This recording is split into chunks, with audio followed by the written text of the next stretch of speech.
GM, everybody. I'm assuming Coder Dan is still on. He's in retreat mode, right? He's just touching grass and chilling.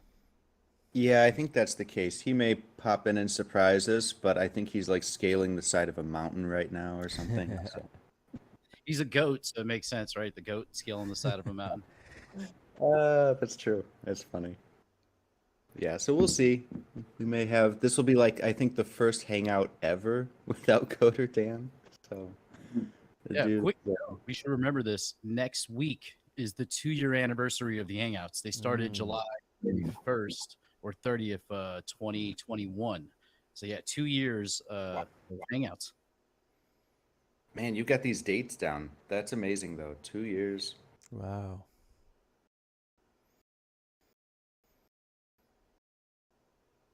See the comments, Mountain Dan. There we go.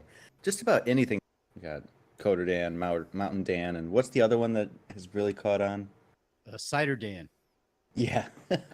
There's Spider also Dan. Spider Dan. So there's a whole bunch of different ones coming out. Robo Dan, Cobra Dan. Yep, there's a bunch of them out there. Robo Dan was a good one. I remember that one. Hey, while he's not here, I see a great concept for a really fun mini game for somebody to spin up on Jackie Chan. The Danverse. Only dance. The text chat's blowing up here. Man. Over Dan. Yeah. Oh man, saddle chair Dan, of course. We need NPC Dan, where he's just ice cream, gang, ghost.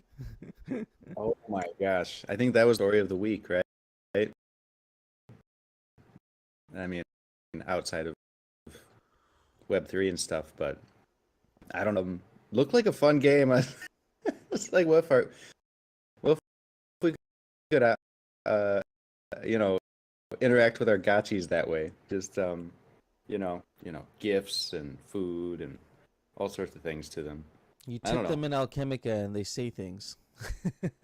Right. Yeah, like they'd react to all the Alchemica and treats you give them. So I was like, there's probably something to learn here. But this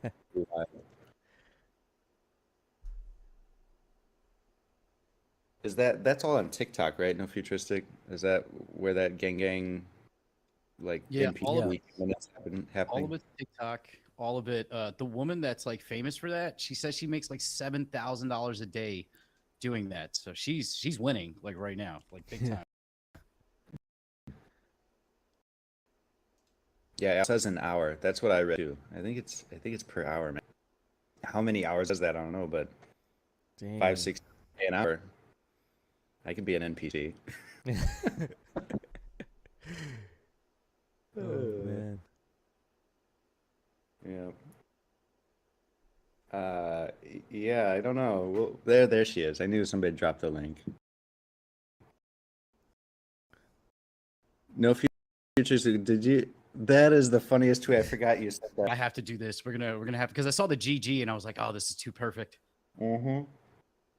That's too good. So it looks like Aavegotchi's a subscriber, yeah? It's perfect. That's what Coder Dan's doing on retreat with the main account.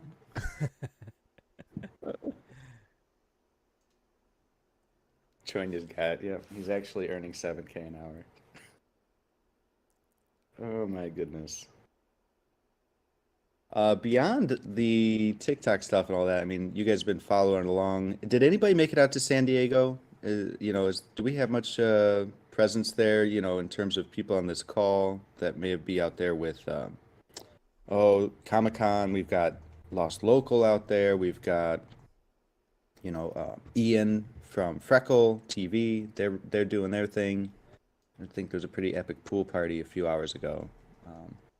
And Jason promised if he survives the pool party and wakes up on time, he definitely intends to be here and drop some alpha in about 20 minutes regarding some of the Comic-Con stuff. So we can look forward to that. Should have some, more info on that. And that includes things like the comic.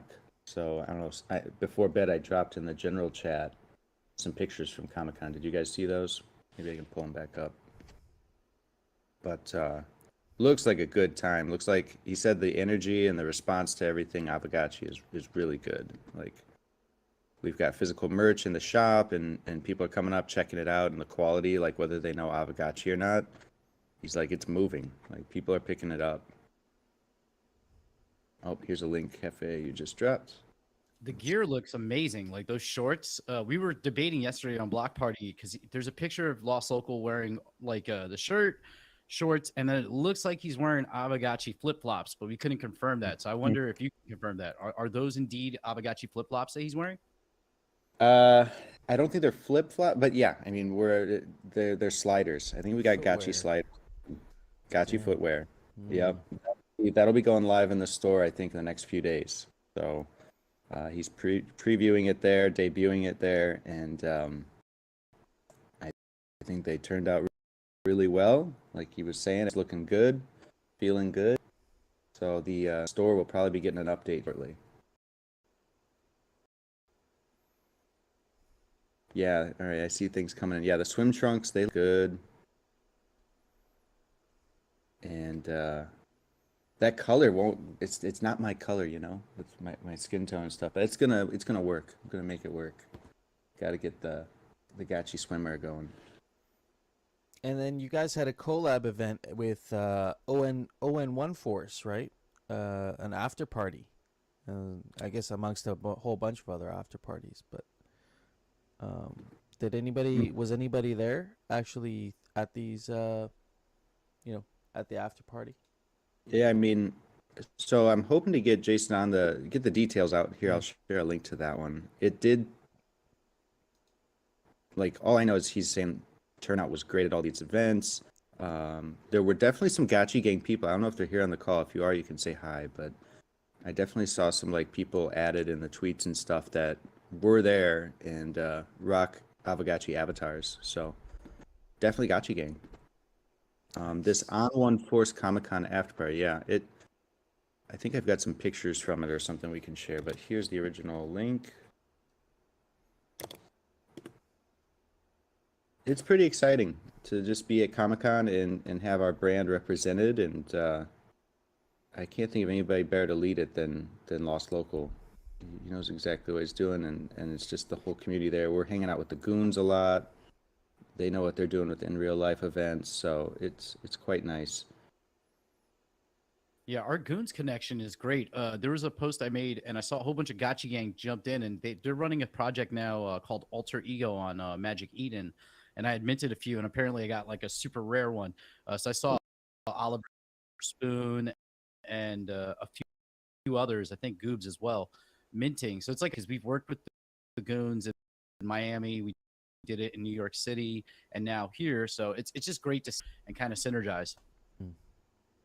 Yeah, there's very few. Well, no, that's not true. There's a lot that are working hard and doing good things. There's very few that you get on that level with, where it's like almost like you're in the same gang and it's familial. And I would say, Goons, they definitely have been, like you're saying, from Miami to New York.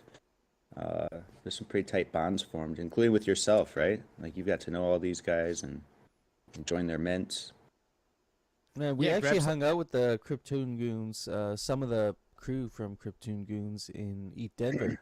We had a couple after parties and events and stuff, and we were there with those guys there as well.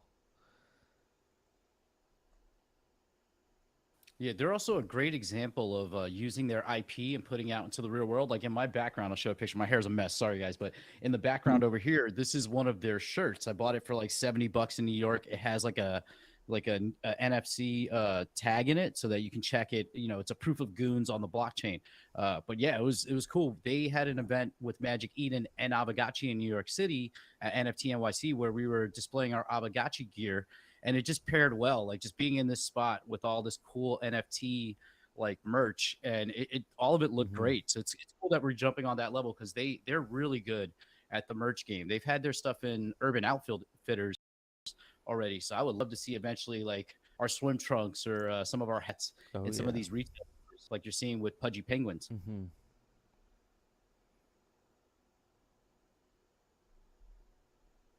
Yeah, I think we were talking about this on Block Party yesterday. How this might be an onboarding. A way that the masses get onboarded is not by purchasing the NFT asset and getting involved that way. Maybe you'll have some people who get interested in your brand or your community through like a comic book or the lore, being exposed to the lore through some way, right? Or maybe you bought a stuffy that you just really like the you just like the look of it, and then later you find out the stuff's a NFT. So, I think there's going to be different ways for people to fall down that rabbit hole. And buying your first physical merch might be the lowest barrier to entry way. Like you said, Urban Outfitters. I bet many of these shirts that moved from Urban Outfitters, those people buying them didn't even know they were buying. You know, they were buying an NFT character or NFT community. At some point, I'm sure would have looked into it or seen it, and, and gone down that rabbit hole, right? So, see the And I'm just sharing more pictures of the swimwear. It's a very nice patch that's embedded on the swim trunks. Classic. And all the original, the OG legacy branding. So this is like stuff that was designed before the final branding was complete and already in production. So maybe a little collectible aspect to it, but certainly just very, very nice. I'm a sucker for a good patch. Yeah, I remember Joanna says, I remember you teasing that patch a while back. Yeah, it made the cut. So, whether people find Aavegotchi through really interesting fashion and nice wares, or like what's behind that other shot there where he's showing off the swim trunks. We were there with Voice Me, and you guys can check them out. Like they've got Twitter. They're bigger, I think, on some other platforms. If I recall, it might be Instagram. But Voice Me, they've got quite the, I would say, viral following on a couple of their stories. Voice Me is the ones we're partnering with to make the comic. And you can check out some of their other stories and their other manga series right now. And some of them, there's like one or two that are kind of like, it's like Pareto principle. They're like head and shoulders above the others in terms of interest and traffic. Like they're the driving force.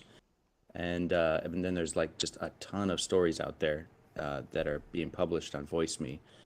High quality with their own merch lines as well. And yeah, that's who we're publishing this first comic with. And so hopefully when we get in there, I think we're distinct enough. We have such a story, like we're going to stand out on their website and alongside these other stories. And I bet we at least get people to give us a look. And if that story sucks them in, I mean, that's another great way to onboard, right? So pretty excited about that, to say the least, because they have a lot of momentum, and they're like all in on what they're doing, and we get to be along for the ride, tell our story.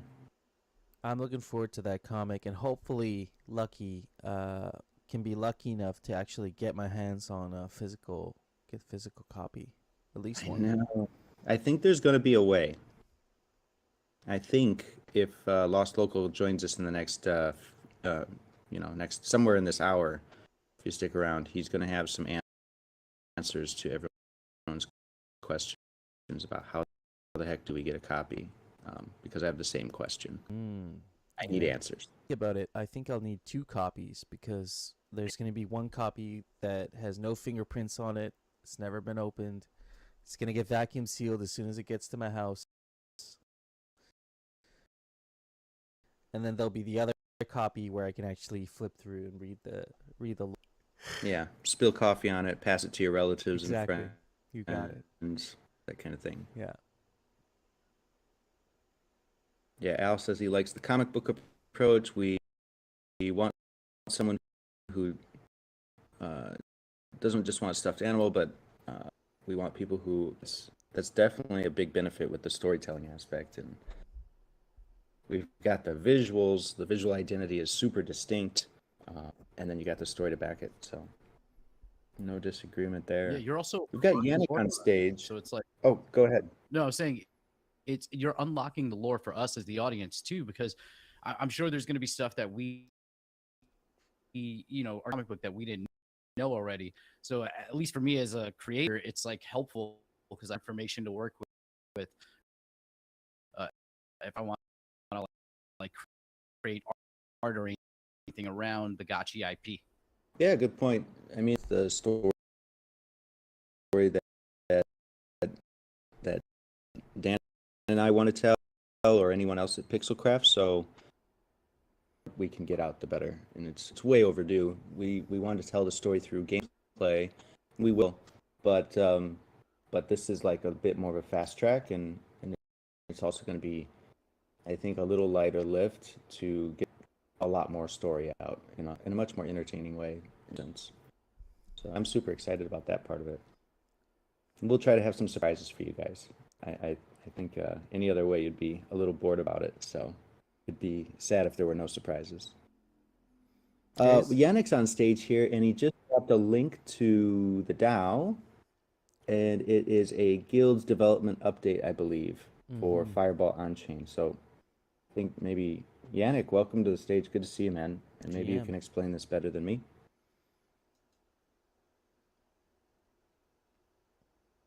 Mic check, mic check. Oh. Okay, I think mic difficulties. Maybe. But a good time for a reminder that 45 minutes from now, top of the hour, we will shift to the DAO weekly meeting. Is that right, Hefe? That's right. And yeah, I invited Yannick for the DAO call to speak.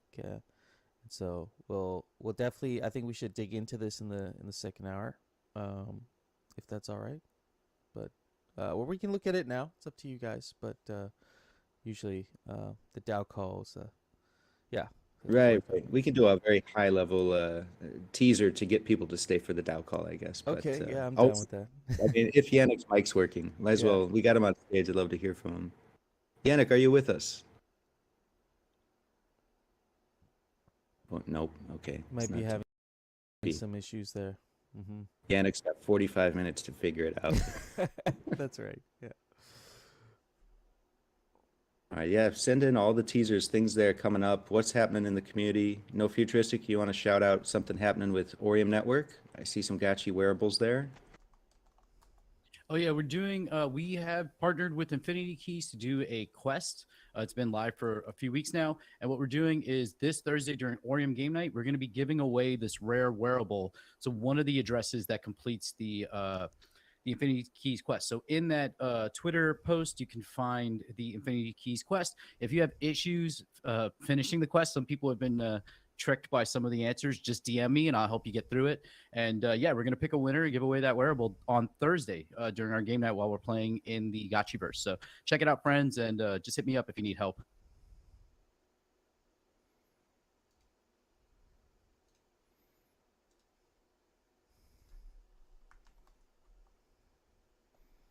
Yannick, are you able to speak, or is it's still not working? Test.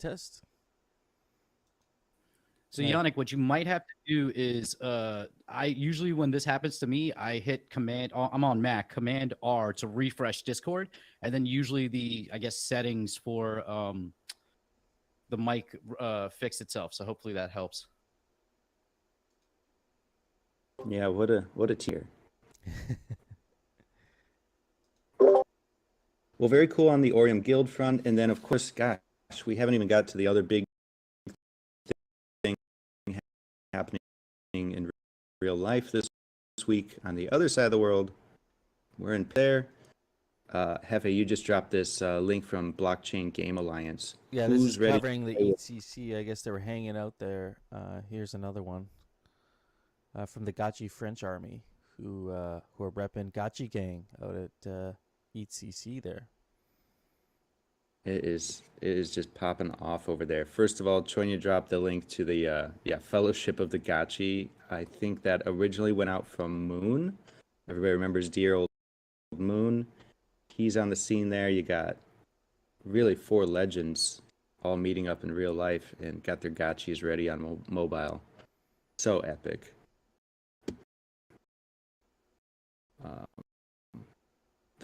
those guys are all top of the leaderboard. Like if you just, I really, it's so cool. And then, yeah, this might be the first time if you guys check out the Gotchi French Army pictures. The team, I think many of them are based in France, but then also Hanny, our biz dev lead out of usually she covers Asia and Jason covers North America. She does Asia, Europe. She is put together a lot of stuff here with Gotchi Farmy and the Sandbox, and so you can see she was on stage and talking about what Gotchi Chain is and really helping to get the word out about what's coming. So very cool presence there with the new branding in tow. Been super busy. We're going to have a debrief when she gets back from France here next couple days and keep going on that. But she's been meeting, obviously, you see her there with CEO of Animoca and just talking things Web3 gaming. Kid Carl dropping the memes. What do we got here? I've seen this meme going around. This is a good take on it. Group petting your digital collectible ghost. There you go. So funny. It looks like Mark Zeller has a tweet out there for ETCC2 doing something with Go. So Go, Aavegotchi, their stable coin has gone live. And so he's saying, if you're going to ETC, mint some and show up with your hot wallet. There's some cool swag to buy. So I guess sounds like you'll be able to get some swag at ETC if you're able to mint some Go and bring your wallet, hot wallet. Very, very cool. I would love to see a Go Gotchi. I saw concept art from that floating around on Twitter. Maybe a fake Gotchi for now. I don't know. This one too. Gen 3's ready. Oh, you've got one too. Look at that. Pastels, bringing out the pastel colors. He got a face tat of himself. It looks like that, doesn't it?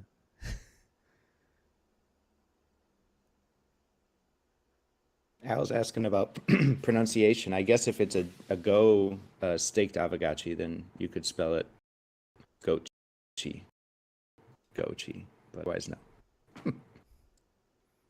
Oh, Zbot's here. Says Haunt 3 to summon Ghost and Go. Those two are going to get along famously. I feel like, yeah, Ghost and Go look great side by side. I like that. So, go Gotchi. Go Gotchi. Nice. I feel like that's your next piece, Soju. That's awesome. Speaking of fakes, GMI Hefe I speak to this. The Fake Fest conclusion. What a lovely piece here at the end of it. Is this a thank you gift? Is this an NFT that people attending Fake Fest get, or what was the qualifier here? What's the story? I believe this is a video that Kravich, a crypto farmer, and Leonardo DiGacci and Gacci Bowles have gotten together under. It's a spin-off from GMI, and they go by Fake Lore Society, and they're so talented. They've come together to make these little clips, and this one to celebrate Fake Fest. I don't think this is a collectible NFT specifically, but they've used parts of their NFT that you can buy as a fake Gotchi. So there's a couple fake Gotchis that were released during Fake Fest, and they took all the elements from the different fake Gotchis that they released, and they made this video with it. So this is just a celebration of all the fakes that were released for Fake Fest, and kind of these guys just did an amazing job putting it all together and created a really great story.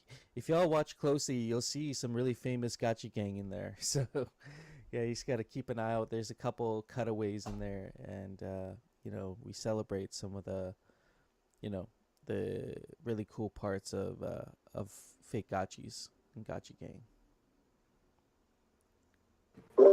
That's super cool. I mean, all of it. Yeah, I need one of those too. I'm a huge fan of, this is something I learned from Fake Rares. I'm a huge fan of taking 4 or 5 or 6 works that all kind of were published under the same theme. And you take those things and you work with those artists, you collab together, and you make something new out of it, by combining those things and having all the different artistic elements in a new piece. And that's what this is. And so I don't know if this is going to be an NFT or if it's going to be collectible, but nonetheless, still very cool that they're able to pull all these different elements and have 4 different artists work together. Like, that's like we're just saying, okay, 4 different artists work together on a piece. Traditional art world, that's not really something that happens. Like, artists don't just, like, especially 4 of them don't just, like, get together and make something like that. So I think something really special about technology, right, that underpins Aavegotchi, that allows that to happen with the splitting of royalties and all that. So yeah, really well done. And I'm just, again, grateful that we have something like this to publish. Really cool work. Yes, talent in the Aavegotchi's community, and the bull returns, like, but it just takes time. And like when people like dive in and discover fakes, and now there's this backlog, there's this library of already printed and created artwork. That's a very solid foundation. So there'll be more and more opportunities to get in front of new people and surprise people, I think, especially with Gotchi Chain coming and stuff like that. You have a community and the fake rares and all that. There's a few stories I remember of, cards that were given away for free. So just, if you want one, I'll give you one. And, 8 years later, the original, like, rare Pepe card, the Nakamoto card, I think the floor price of that one is $330,000, something like that. And I mean, this is just the way it got valued in hindsight, like what Golden Cross was saying. There's a backlog, there's a whole collection out there, and someone's going to come back and discover these one day. There'll be people coming back to see the historical pieces and to collect those.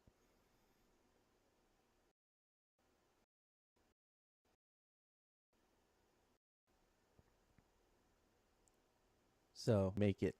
You just got to make art for art's sake, and then over time people will get drawn to it, that like it. So yeah, if the full extent of particular pieces is just to be enjoyed on the wall or on your computer desk, that's totally fine. I guess as we talk about fakes here, worth mentioning that there is a leaderboard. Some people aren't aware of that at Aavegotchis.com. So top 5 collectors, Nadil getting the shout. He still holds the belt. I don't know whose anonymous address is closing in on him there. 46 unique pieces collected. This is the way. Oh, That's man, just incredible. Yeah.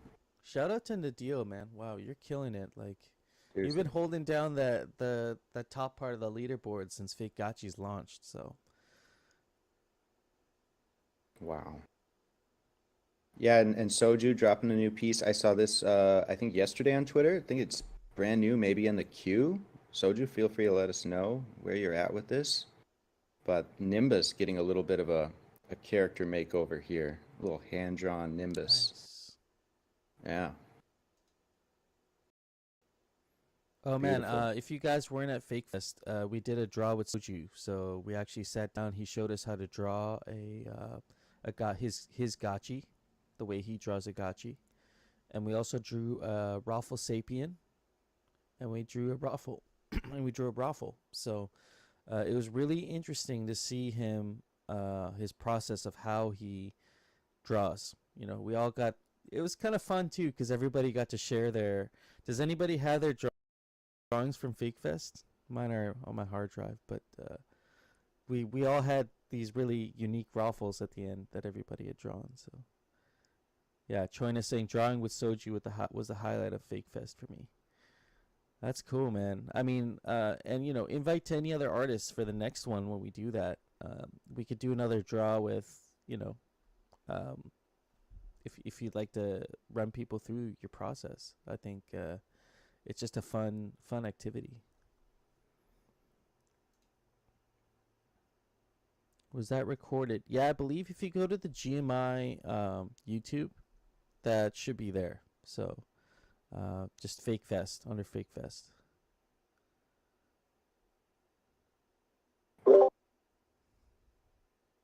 Yeah, I love that concept of like a group drawing class, especially if Soju's leading it. That sounds pretty epic. It was a good time. I see Musashi also saying drawing with Fly Frogs creator at Rizzlefest was a highlight for me, so I get that. Love it. Yeah. I like the fly frogs. They're so cool. I don't know who. So you guys met the artist that creates all the fly frogs at Rizzlefest? If that's the case, very jealous. I've got a few fly frogs. I like fly frogs. I like all kinds of frogs, so you've piqued my interest now because I don't own any fly frogs, so I need to add that to my frog collection. Yeah, you've kind of. I think I'm pretty aware of your affinity for frogs, so you gotta get a fly frog. Is that Rizzo's PFP that he's been rocking for so long now? That's a fly frog. Yeah, Gotcha. yeah. I just associate with Rizzle. I don't know if it's his project or not, but it's just like frogs. Yeah, very close to Rizzle. Oh, there comes some hand-drawn Fake Fest. Oh, it's graphic on aided. it. Dang. Yeah. Whoa, whoa, whoa. This is cool. So this is Kravich's live drawing with Soju that he animated. Stop motion film. And he did this live during Fake Fest. Like, we did not expect this. That's the level of talent that these guys have. Is we were just doing live drawings, and then at the end, just for doing that, I made a stop motion film of my whole process drawing with Soju. No big deal. Just Yeah, we're coming together. yeah, literally. That's Wow. crazy. Yeah, we're lucky. We got some really great talent here, friends. I see Nadir also drawing with Soju work there. Very cool.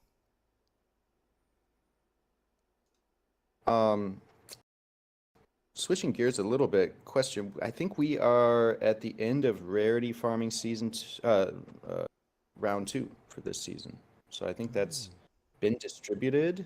Let me double check here. Did that go out? I think it was supposed to. Yeah, I think it went out last week. I haven't claimed it, but yeah, my Gotchi pockets are fat right now. Yeah, I'm logging in to see my Gotchi's pockets here. Yeah, I think you're right. I think it went out quite a few days ago. So season 6, round 2. Yeah, it's been airdropped to all the winners. I also was told that. Have you guys seen that the Gotchi lending UI might be? You might see it go down for a day or two here soon. Or maybe this already happened too. I don't know. I'm reading some notes here from the devs. It says the Gotchi lending UI may be disabled for a little bit because of the kinship burning being deployed. So they got to sync it with the new UI. And it may already be done as of this morning. So I guess we need to go check the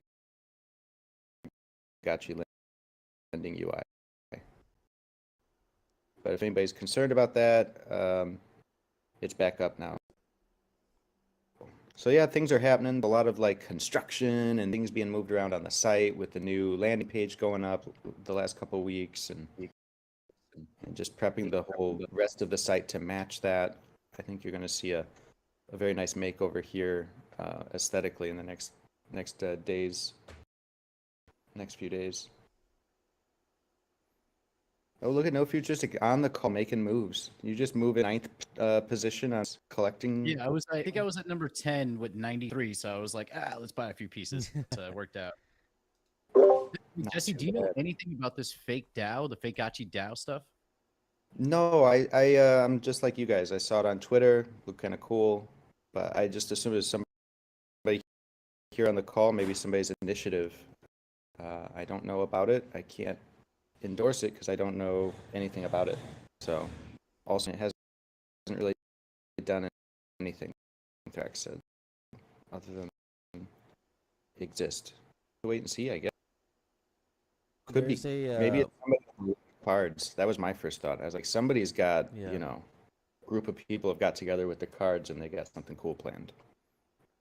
or there's like a couple DAOs out there that are just like art focused DAOs. They're just their mission is to just collect art in their vault, and so they uh, they're pooling funds together. They're voting on what kind of art they want to purchase,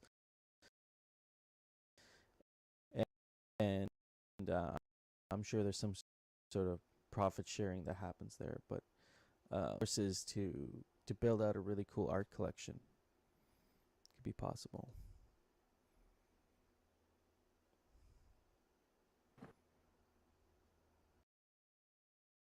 Uh-oh. Look, just joined the stage. Uh-oh. Oh. Jam, everyone. How is everyone doing? Great. We're puppy. Awesome. How about you? You just do another morning swim at the pool party part 2? Yeah, exactly. I just got some laps in. Yeah. No, I'm just waking up today. Pool party was a lot of fun with the goons yesterday. Yeah, we had some gotcha gang come down, scoop some. But it's been a blast. Comic-Con has been super duper fun. It's been cool to hang out with some other Web3 projects. And yeah, it's just been kind of nonstop, not gonna lie. It's been we've been going pretty hard since we got here. So I've been busy, I'll just put it that way. And I absolutely, Soju, I got you. I'm gonna see Lord Trivia and I are gonna create some content today down in the middle of all of the madness. We're just gonna walk around and interview some people and talk about NFTs and see if we can get some interesting responses. But how's everyone? How does it look from the outside? How's everyone feel about our presence here at Comic-Con? Man, I wish I was there. I'm FOMOing so hard right now. It's cool. Just the first year, so it's the way I look at a lot of these conventions, honestly, is the space is growing and it's brand new, so trying to get a sense for like exactly what goes into each one of these conventions and a sense of like what the tone is and how we can, most effectively have a presence leading, moving forward each year. So this is a fun one, and there's lots of opportunity to interact with very voracious fans of comic and just IP in general. So I think it's a smart place for us to put a focus, and definitely, what better place to release this amazing first chapter to our comic series. The reception on that alone has been phenomenal. People really, really love the art. The quality of the comic is absolutely fantastic. It's been a while since I've looked at a bunch of comic books, but this week I've definitely gotten my hands on a bunch. So it's been cool to see our product next to some of these other products. And to just, of course it's got cheese.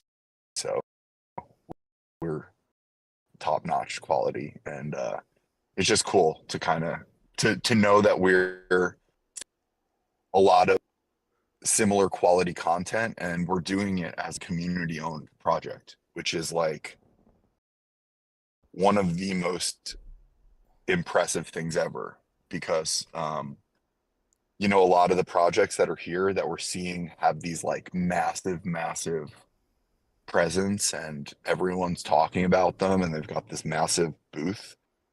They've all taken VC money at this point, and they're building their brand in strictly strategic ways, and the organic element has kind of fallen to the wayside.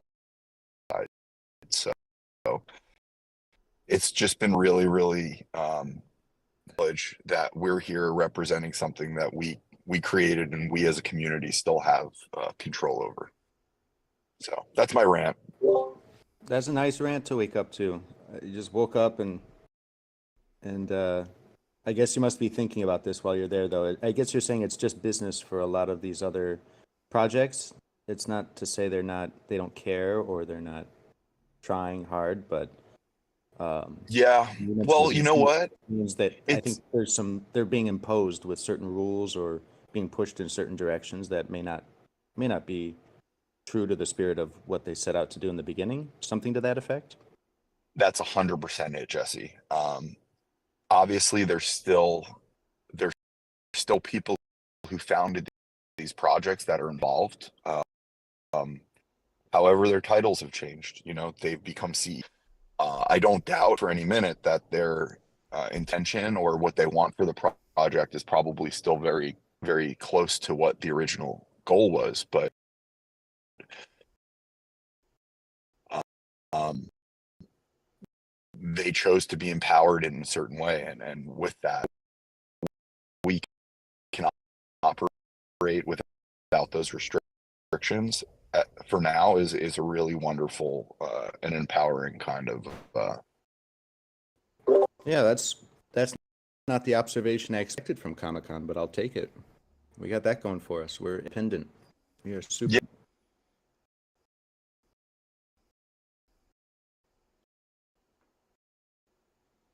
Now, how about this comic? So you've got X amount of, we partnered with Voice Me, right?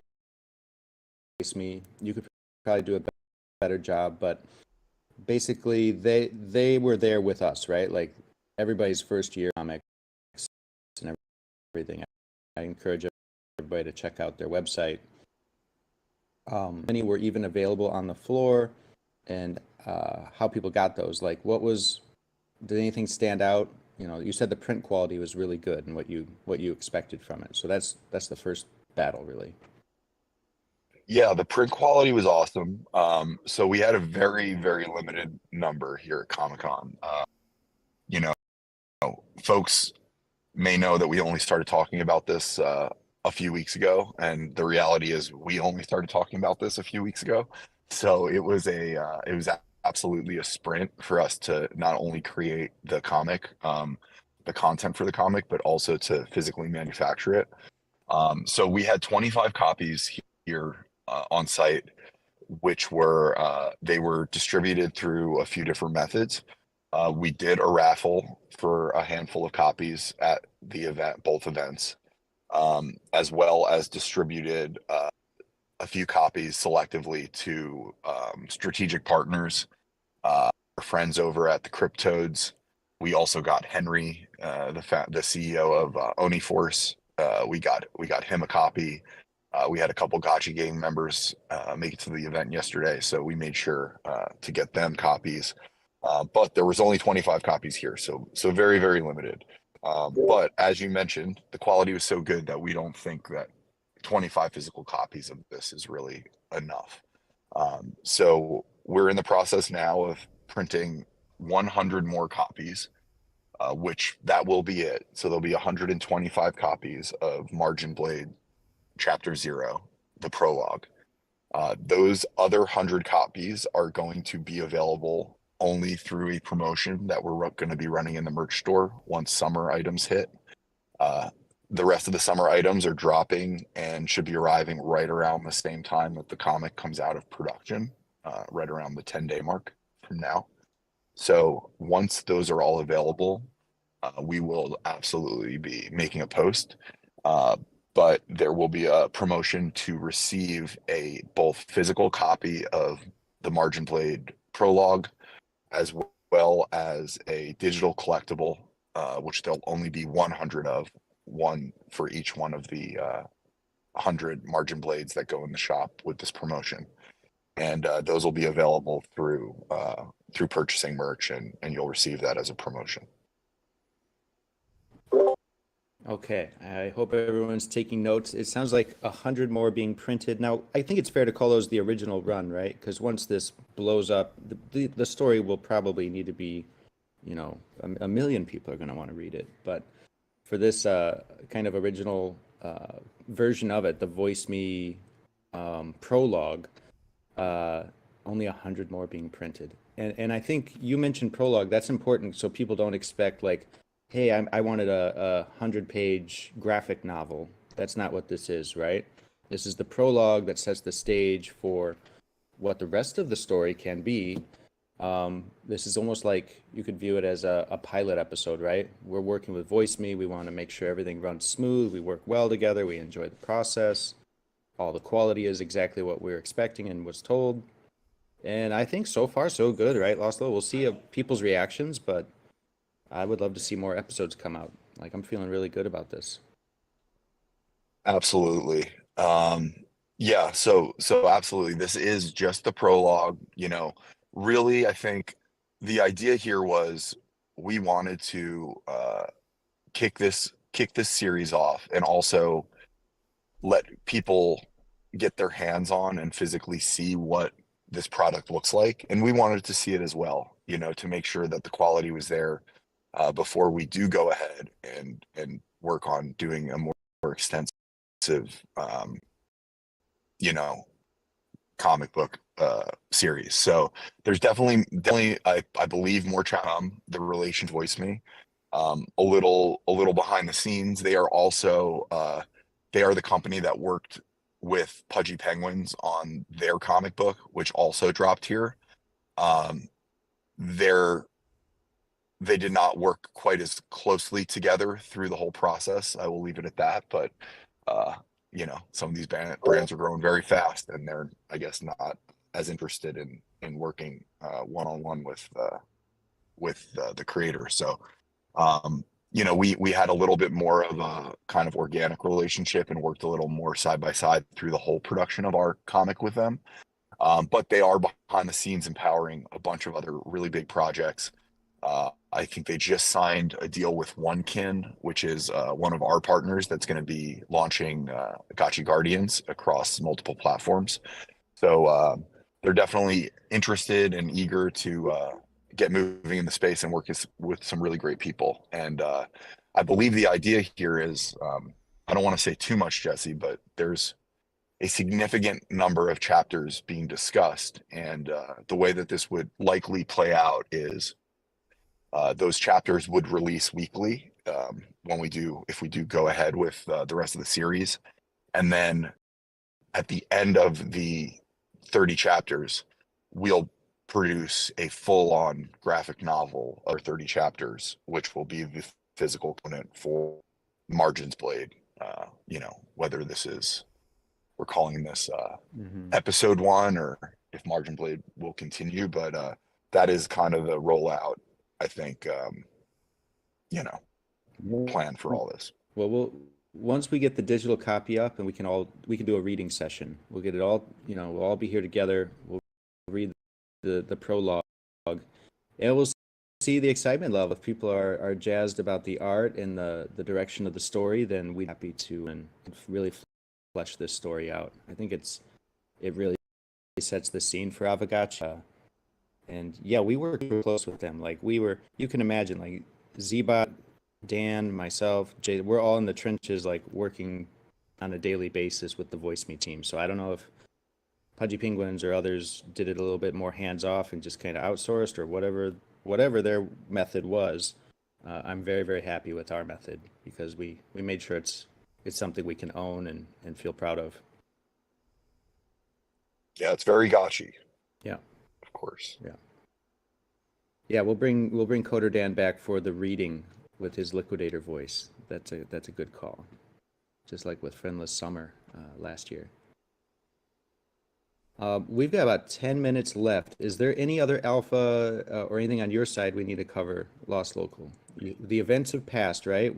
Comic-Cons, we've done 2 after parties with Aavegotchi sponsorships and presents. Anything else you've noticed there or people should be aware of?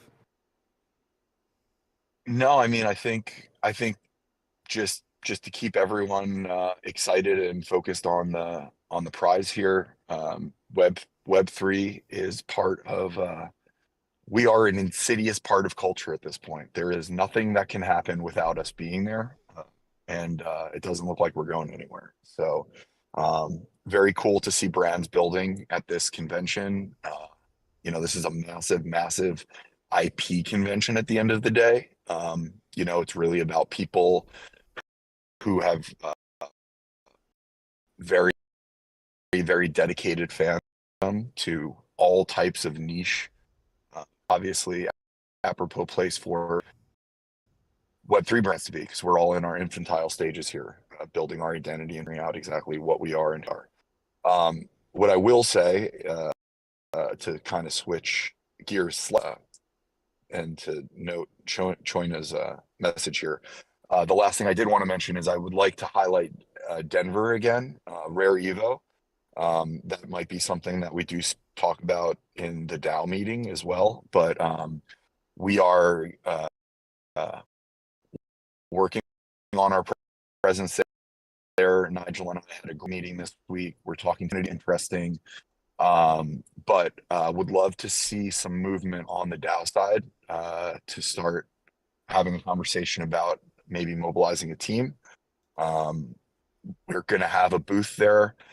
I think we will take this opportunity. We'd love to give the DAO part of the booth to be able to communicate their experience and spread the word about the Gotchi Gospel.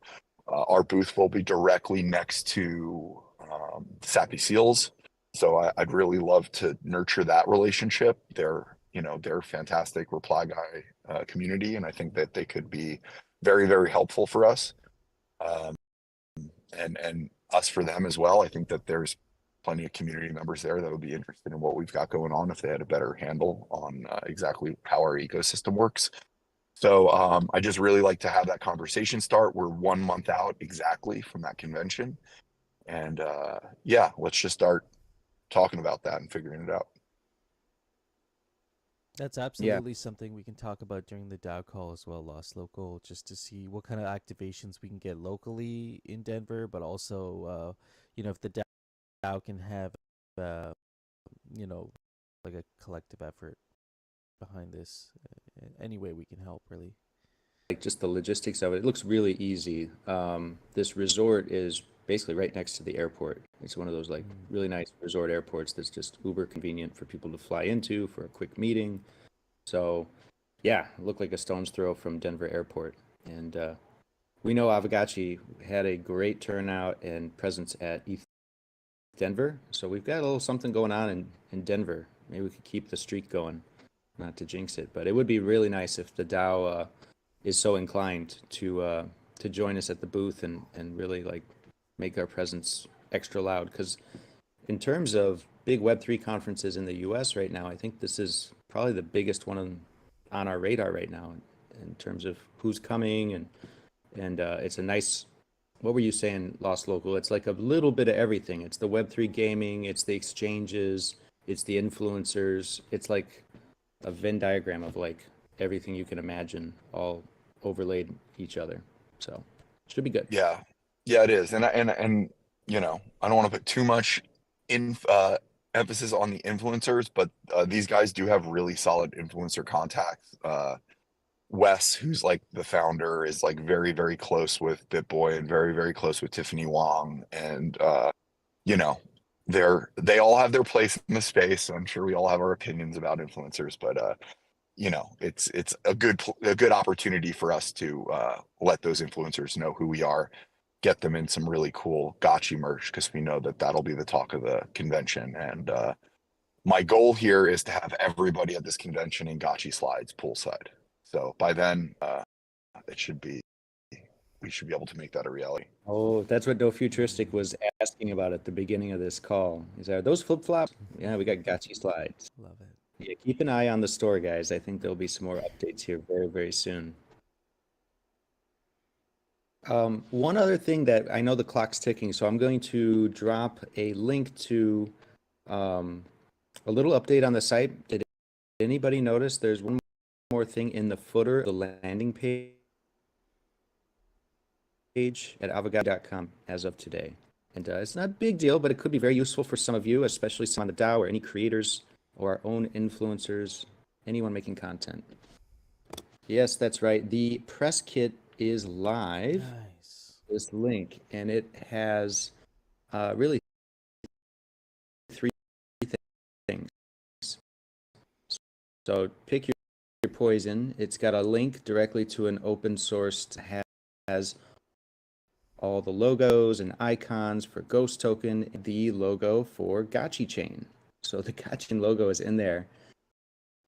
You can hop in right now and see what that looks like. And then you also PDF brand guide, which I think on last week's call, I can do that again, but it's really nice. I love that brand guide. It gives you the exact, color palettes and even like official gradients and like a preview of the font, the Aavegotchi regular, our new font that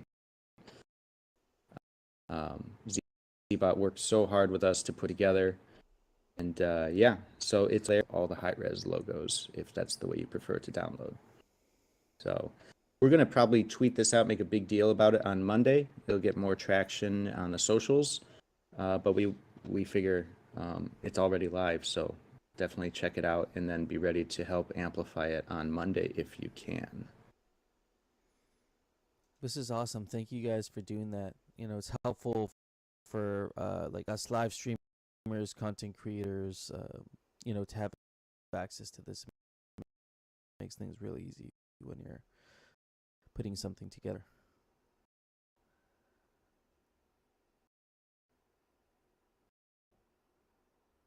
Yeah, what you want. Nice. Yeah, that's great. I also remember you mentioning something about a art contest, because I know the DAO also, we got to update our pixelated logo to bring it into the modern Gotchi age. So do you guys have any details on the DAO art contest? Is it something us as a DAO we could organize, or how Yeah, I should think it's ultimately up to you guys. We wanted to get this brand guide out first, and so our only request is, yeah, use the brand guide to kind of inform, use the palette, use the gradients, and the font if you want. And so just try to keep it matching the rest of the brand is kind of like probably the right, I guess, yeah, you have all the tools you need to start making, other versions of the DAO logo. In terms of rules for how we select or whatever, I'm very open to some sort of split committee where like the DAO nominates or a short list maybe, and then you put them forward. But really, it's kind of up to you guys. Like, Yeah. whatever would be easiest. I think in the past we've done like a private Discord channel, and we did like a live, reveal with reactions, kind of like the Halloween party for the costume contest. That would be one way. 2 weeks from now, we reveal them and do it that way. But yeah, no hard decision there. Kind of see what you guys think, and if you guys maybe have a better idea. The goal here is just to have some fun and get the creative juices going in the community, and iterate eventually till we get to something that's really special and represents the DAO. So there's no hurry, but it does kind of make sense to put some contest dates up and stuff like that. So no, I don't have any like hard fast rules. We just want to make sure we get the brand guide to you guys first, and then we can go from there. Yeah, we all love the original DAO logo. It's classic. I think it's time for a good refresh. I mean, like we were discussing earlier, we got lots of talent in the community to put something like that together. The evolution. Yeah, I agree, Zbot.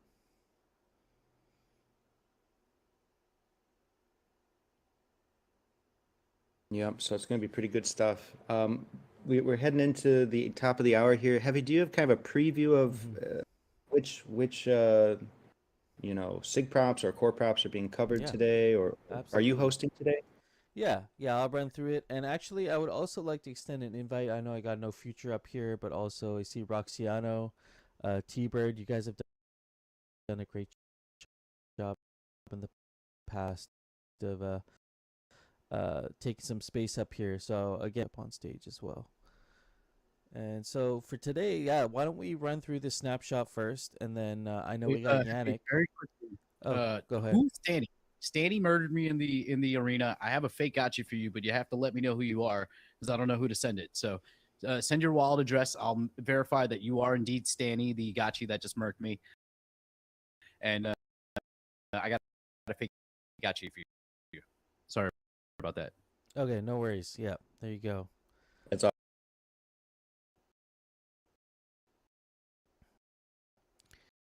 All right. Sorry. So yeah, we got Yannick. Good morning. Oh, morning. Yeah, I'm glad your mic's working now. I'm gonna run through the proposals real quick here. I don't think we have that many, and then I'll give you the stage. So let's head over to Aavegotchi snapshot, and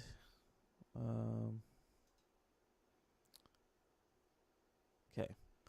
So we have 3 proposals that are currently live, and 2 proposals that ended 3 days ago. So we should just quickly go over Agip. We actually did go over Agip 87 and the SIG prop to return OVIX funds to the multi-sig.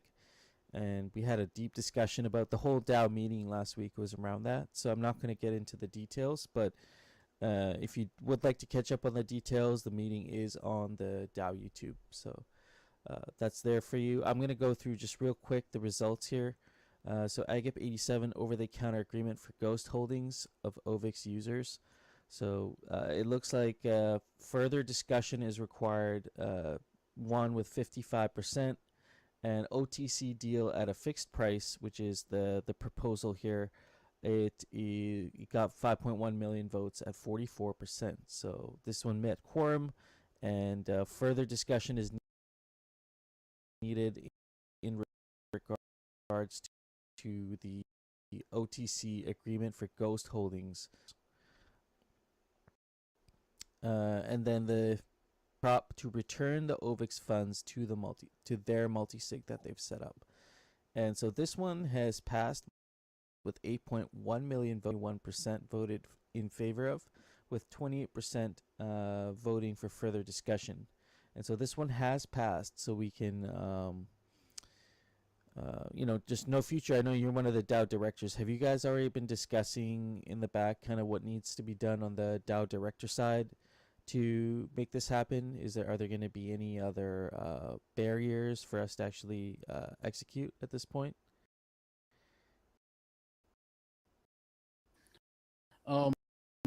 We have not discussed this yet. Okay. I'm assuming that prop, we're just gonna have to just make a transaction to whatever multi it's gonna go to. But Matt Crouton would know better because he's kind of handling that stuff. Got you. Okay, yeah, Max. See, if you have any background on this, you can share in the chat or motion. So we'll see a core prop here soon. And now we're going to go to live proposals. So I have 3 proposals that are currently live, and actually 2 of them end in a day, and then Agip 88 ends in 4 days. Actually, I see the core proposals as well. So to Wagme, new schematics, methodology, and godlike sets. He did provide a concise update last week, again on last week's DAO call. If Dr. Wagme is in the DAO call today, if you'd like to provide a verbal update or something in the chat, feel free to do so. But this basically proposes 14 new schematics designed by the set selection,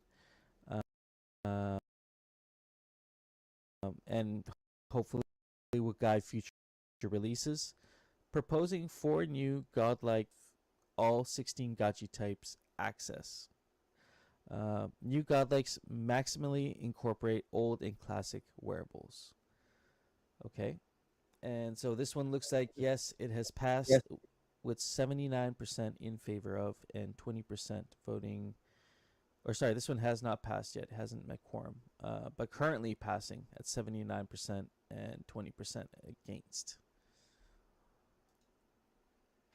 And so then we have the geode schematic distribution and final non-drop ticket raffle. We had a discussion about this yesterday. This is proposing an outlined, basically one last raffle with all the ticket rarity tickets, not the drop tickets, but the common to godlike tickets. So doing 1 geo and schematic distribution to use up these friends and to mint as many of these tickets. And the proposed solution to friends that might miss this raffle or don't want to participate is to turn them into drop tickets, which could make way for another drop ticket raffle later. But this proposal is basically proposing the last wearables or rarity based raffle. And so it looks like 79% in favor of, 20% against currently passing, but hasn't met quorum yet. We can talk about this proposal in a bit. I know there was some concerns that were talked about, but overall, looks like it's passing right now. Then we have Agip 88. This was just the SIG prop updated to core prop for returning the OVIX funds to the multi-sig. Again, this looks like it's passing. Hasn't met quorum yet at 3.9 million out of 9 million Ghost. So that wraps up our proposal review. Let me just check the chat real quick here.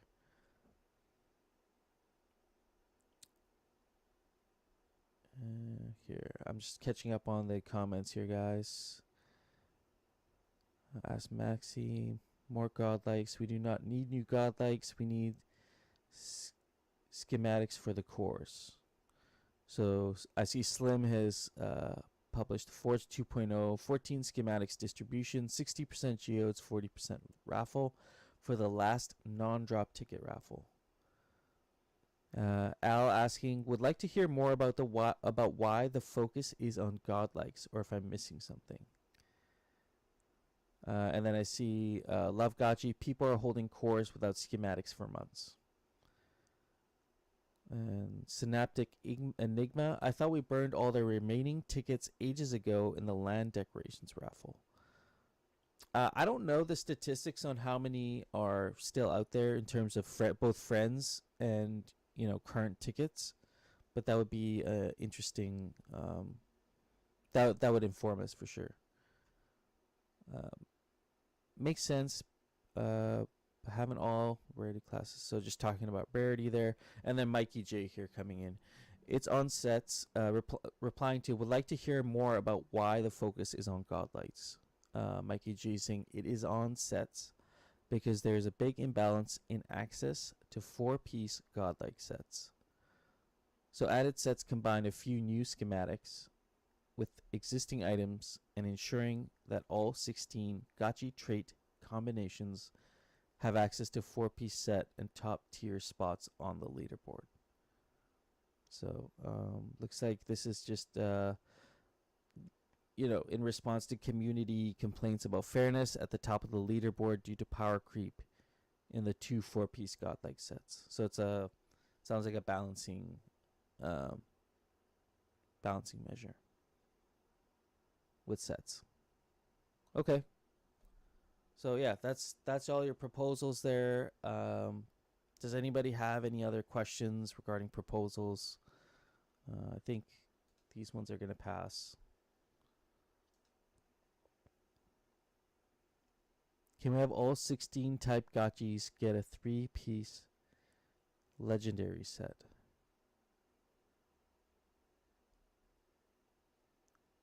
Are we done with the Gajiverse update? Everything is dead. I don't know what that means. Synaptic.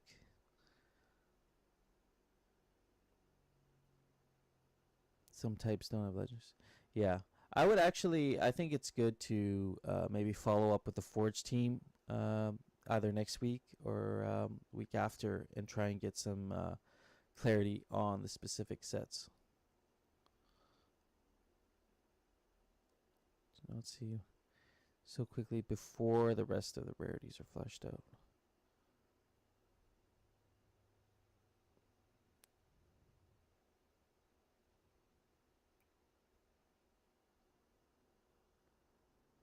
Yeah, I'll defer to Mikey J for any of these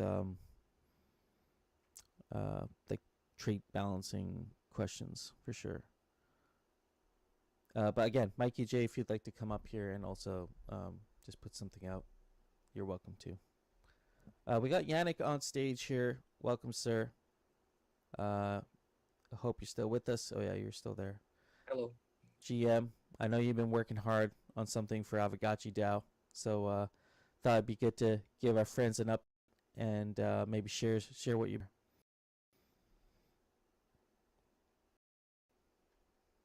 Sure.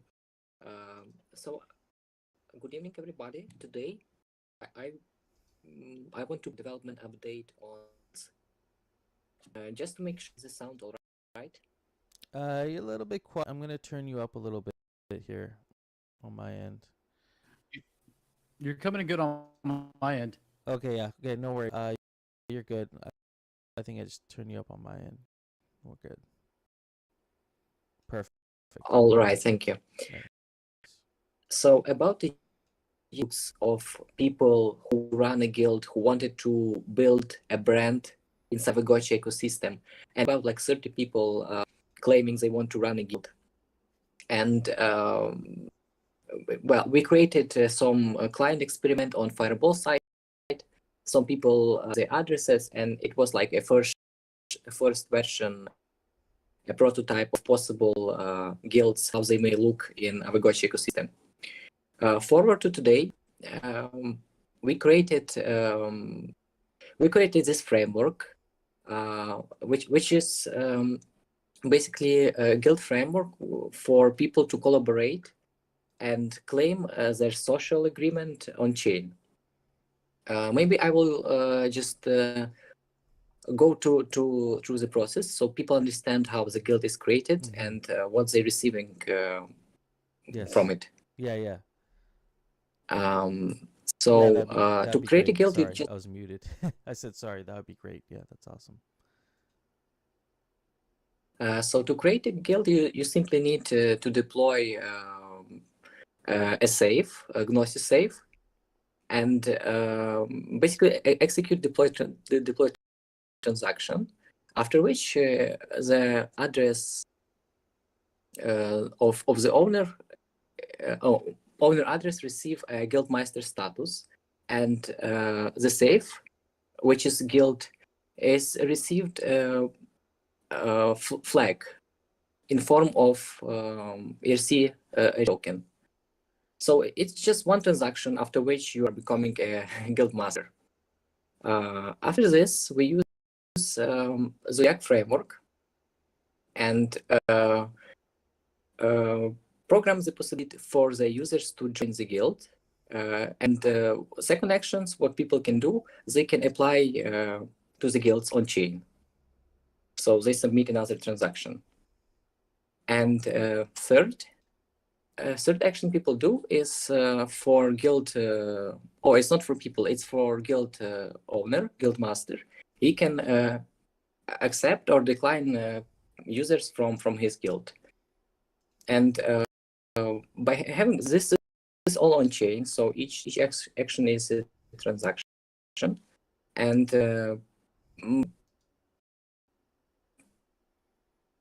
but it's like a simple step. Ensure we have the social teams, social agreements on chain. Okay. Also, we created this framework. Well, this is one part. This is like permission part. Sorry? Yeah, no, I was sorry. I was just going over what you just went over here. So in short, guys, with this to get your guild, to deploy a guild, on-chain guild, you would first go here to this platform. You would deploy your on-chain guild, and you'd automatically become the master of your guild as a creator. And then any other addresses other than yourself can apply for guild membership, and then you can kind of accept or decline. An address can only be member of one guild at a time, right? Yeah. Okay, so that's Not futuristic. I think his audio was just doubling back or echo maybe. Right. Yeah, so that's the on-chain guild framework. How folks will be able to set up their on-chain guild, and also how members will be able to apply for memberships to that guild. So I think an important point to make there, Yannick, is only one address. An address can be only a member of one guild, right? So you can't have an address that's part of like 3 or 4 guilds. Yes, and we can extend this logic even further. So all the guild logic is basically based on non-transferable NFTs. And when address is applying for the guild and is accepted, he's receiving some NFT membership token. So this gives us only the possibility to have only one guild per address. And yeah, that's work on guild framework. We can come up with various different use cases for these NFTs and basically can program any logic into them. One of ideas I have is to transfer. Right now, it is possible to transfer your whitelist to any address. And if we transfer whitelist to guild address and then using same Zodiac framework enable functions of adding and removing addresses from whitelist, we will have basically a permission wrapper on top of Gotchiverse whitelists. So you can basically say person X, member X, can add or remove addresses to the whitelist. And there are a lot of features we can implement, similar kind of features.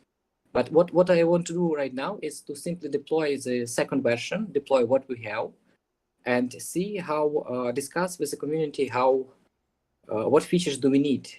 Because it's really depend on type of projects we build, and it is tightly connected to Gotchiverse, so there can be a lot of features with Alchemica and especially statistics, guild strategy, etc.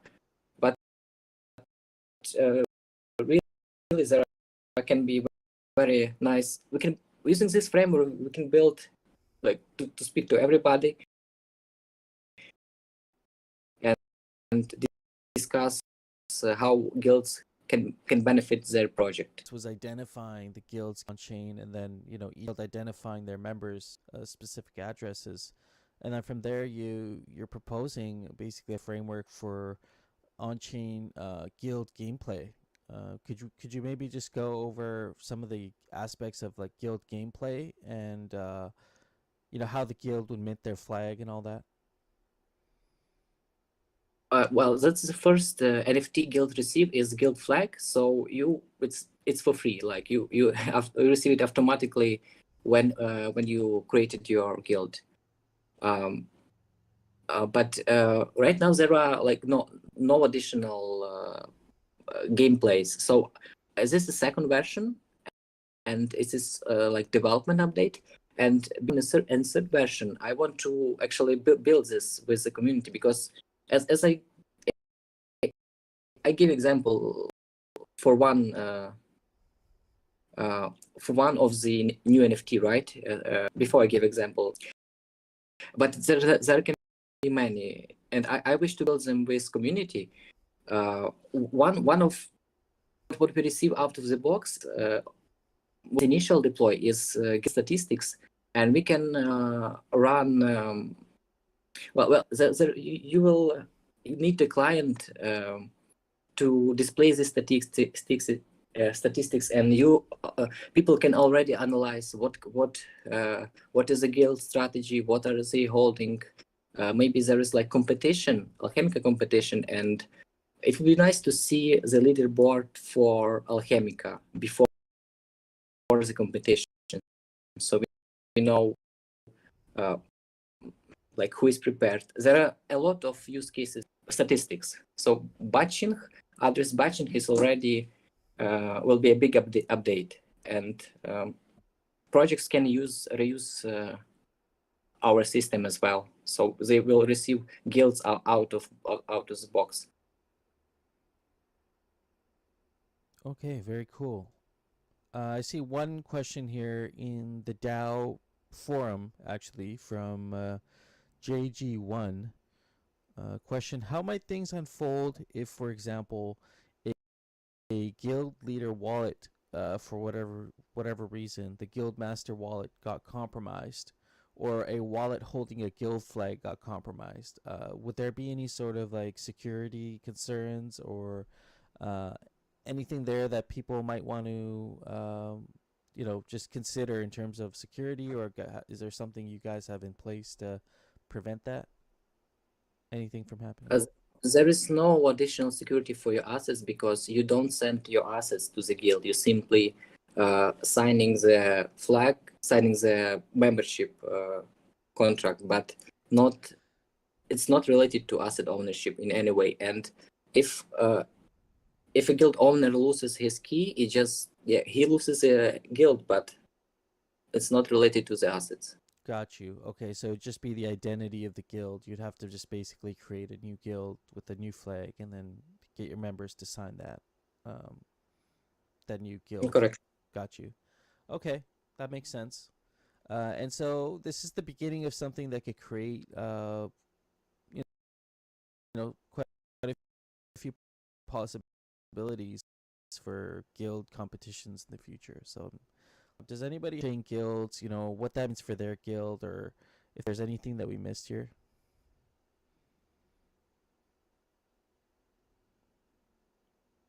I'm just going to look at the chat here real quick.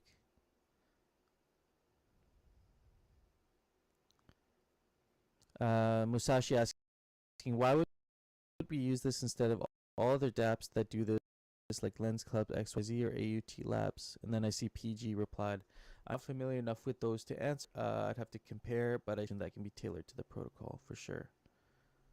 Yeah, I agree, because that's what we need. We need these specific functions, and we need to enable them in trustless way. And for that, we need only custom solution. And we need to build it as we go, because guild is also a social structure. So Right. we need time to build these teams and curate members and yeah. Yeah, and so another important point before we move on, getting the community involved, getting some ideas behind this, and to you have a interest in building this alongside with the community. Is there a place the community can go to provide feedback? Like, do you have a Discord, or should they go to a DAO forum, specific DAO forum, maybe the one you posted, to start providing some of their feedback for their ideas and some brainstorming around this? So yeah, DAO forum for right now, DAO forum is the best option. But after we will deploy a second version, I will create some place to organize the data, because when data miner the deploy, it's where we can discuss everything and work on improving before the next update. Got you. Okay, so this was a development update. We should look forward to something in the near future here that we'll be able to actually register our guilds. It's awesome. Yeah, thank you. Yeah, thank you for sharing that with us today. Awesome. All right. Well, we have a few more things we can talk about here. I know Lost Local, you had mentioned joining the Rare Evo initiative here, and it is only a month out, so I think it's worth actually giving that some time here to not only reach out to the audience and see if there's someone that's going to be in Denver that can help locally, and also maybe if we have some ideas for the DAO to get behind this, I think it could be interesting. For sure. So I know we do have a few DAO members that are Denver local. Light Piglet and I, always link up when I'm in town, and it sounds like he'll be around. So we already kind of kicked off some very, very initial discussions, just about maybe some satellite stuff, but some more formal planning around the actual convention, I think would be great. As mentioned, we have a booth. That booth is in the process of being designed right now. But the kind of initial thought from my end was that we wanted to present a few different elements of the project primarily, our gaming initiative in Gachi Chain, which will be going live in the fall, as well as our DAO and how we've been DAO governed. So I see the opportunity for the DAO to really, kind of own half of the booth and, organize some type of maybe, minimal team there that can be involved in communicating how we've gotten to where we are, what we've got planned for the future, and, just spread the love and get people excited about Aavegotchi. Yeah, totally. And I'm just thinking on the DAO side of things. We're gonna get these activations for the DAO. Pixelcraft, you guys have been hustling, getting Aavegotchi out there in front of the public faces.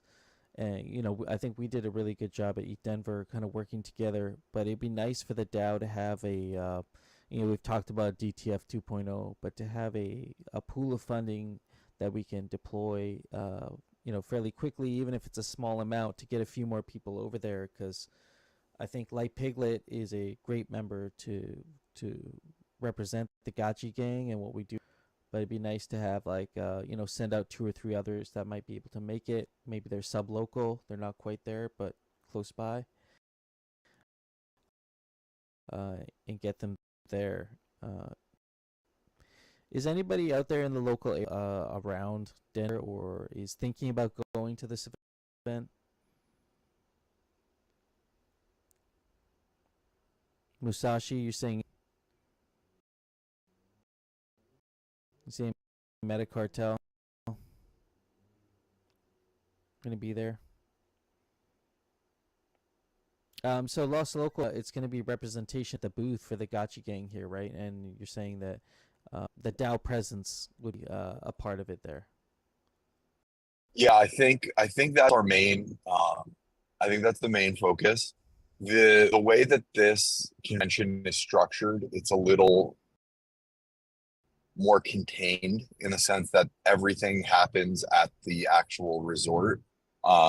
So way less saddle events happening outside. So normally that's like where we like to activate, is to create saddle events that we own, either bar or restaurant. For this convention, I do think it's slightly different. I will say that because I do have such a tight relationship with the founders, there's lots of room for me to present different ideas. For example, I do some work with Doge Pound, and I was able to set up a puppy decompression event on the patio for a few hours in the afternoon, both days, where we're just going to bring in puppies and opt in and have a paparazzi photographer to take puppy photos with people. But if the DAO has any ideas of like anything that they might want to do, or perhaps they may want to get involved with what we started to develop with Infinity Keys, which we're working on, like a IRL channeling model, where we're going to give some crypto away to people through channeling off of a physical altar. We can absolutely create, or I can pitch some type of ideas that happen at the convention if the DAO wants to put anything forward. So that could be anything from like contests to, I can see if, I know that there's like podcast booth studios that you can rent out. So if we want to run content out of there, I can figure out how we can maybe have that content highlighted. So, it is a booth presence, but I think there's a lot of room here to think outside of the box. And I can definitely try to empower any of those ideas with the founders. Yeah, no, I totally agree with that. And so, just thinking back to Eat Denver too, we did quite a bit of like the content side of things as well. And so if there's someone interested on the content side of things, I think that would be really helpful as well to be there. Yeah, that's a great, like, someone, I think having dedicated content, just like with really with a purpose, so having kind of an idea of what we're trying to capture in some context of like a story, and then focusing on that. This is a great opportunity for that, because we have the booth, which is a great anchor space, you know, to have people come by, and we've got all our signage up, so it gives a really nice backdrop for us to interview people and all that stuff. So if there are any folks that are motivated to kind of like take the lead, or they've got like, you know, an idea like a gotchi themed show or program that they can that this convention would present a good opportunity to start building, then bring that up and let's try to make that happen and figure out how we can get some ideas off the ground. Yeah, absolutely. And you made a good point there. You know, you look at the list of speakers that are going to be at this event. I think it'd be a really good opportunity for Gotchi Gang to build some relationships with you know, some big players in the game. For sure. Absolutely. I see Al asking, is there any appetite in the DAO to seek partnership with Mochaverse of some sort? Are you speaking specifically to Rare Evo, or is this a different thing? Different initiative? What are you suggesting?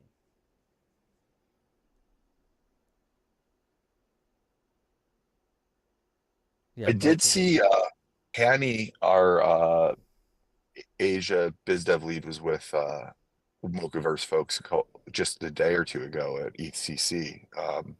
So maybe we should figure out exactly what that relationship is, what's going on there.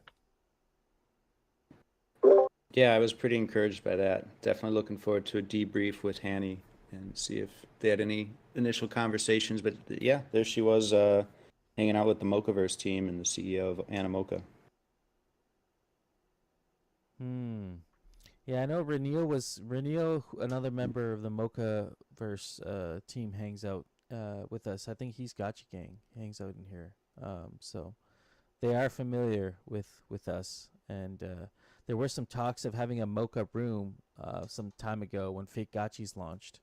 So maybe it's a good time to follow up and see if we could do a collab. This is quite confusing. Are we talking about, there's Mochaverse and then there's Monaverse, right? A few weeks ago we partied with Monaverse.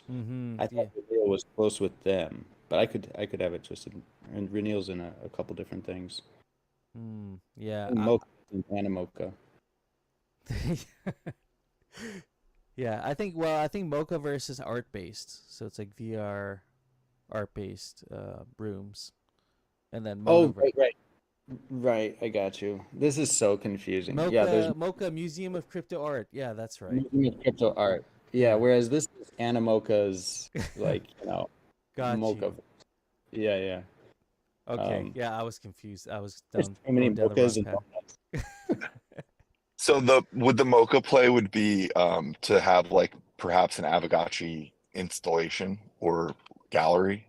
Would that be the goal there with the way that they're organized? I feel like that would be the representation to have a. Let's see if I can pull up the link here. Mocha Rooms, I believe they're called. Here. Yeah, they had a whole thing put together for Aavegotchi a while ago. An exhibition. Yeah, Aavegotchi exhibition.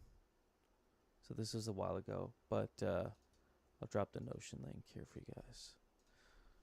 So we did something like this a while ago, but I think it's time to follow up because this is when they were launching the Mocha Rooms. And they've been out for a year now, so.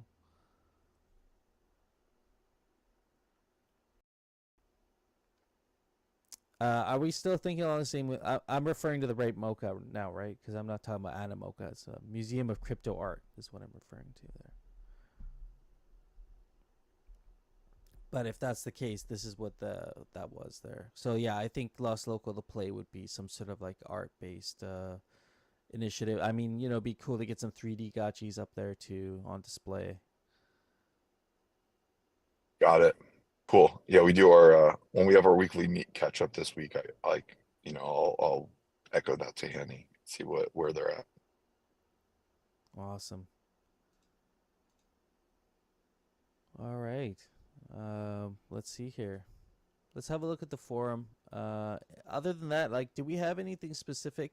I think the most pressing thing that we could talk about for the DAO is to have a DTF 2.0, something we've repeated for quite a while, but I think we should, this week, as an actionable, I can put up a forum post and we can start discussing this, because no futures comments kind of on point there. We have friends that want to do work, and sometimes to fill that gap to get them there is really not that much. I mean, I think a lot of people will be happy to go there and volunteer as long as we cover their, maybe cover a ticket, which it looks like the rare Evo tickets aren't terrible, $275 right now, so not terrible for general admission. And so And there's some coupon codes we can get for that too. Okay. At least a 10% off, maybe a little more. I know it's not much, but I know there's some coupon codes, so I'll see what I could do on that.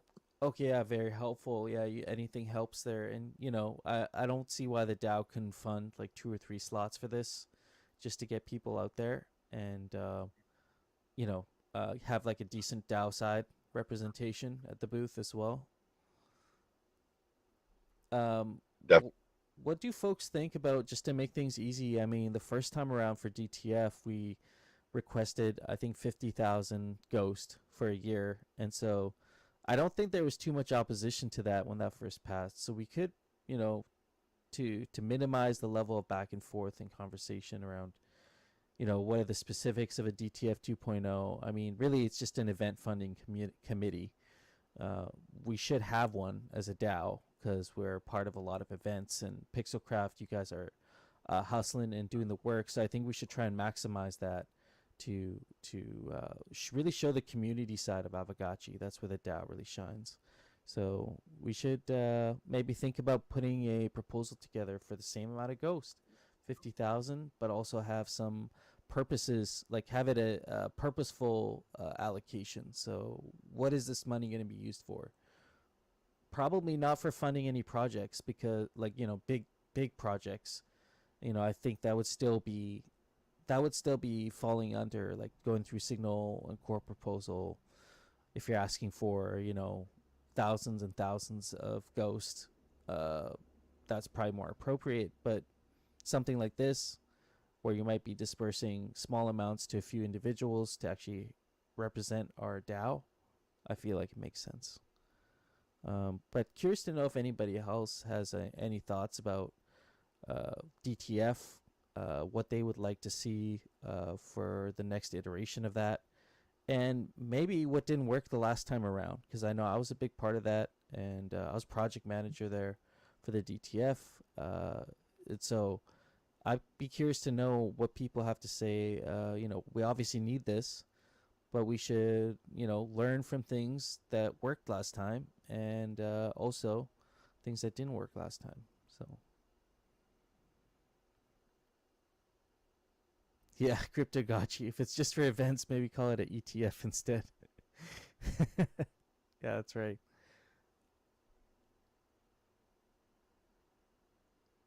See, some people are typing here.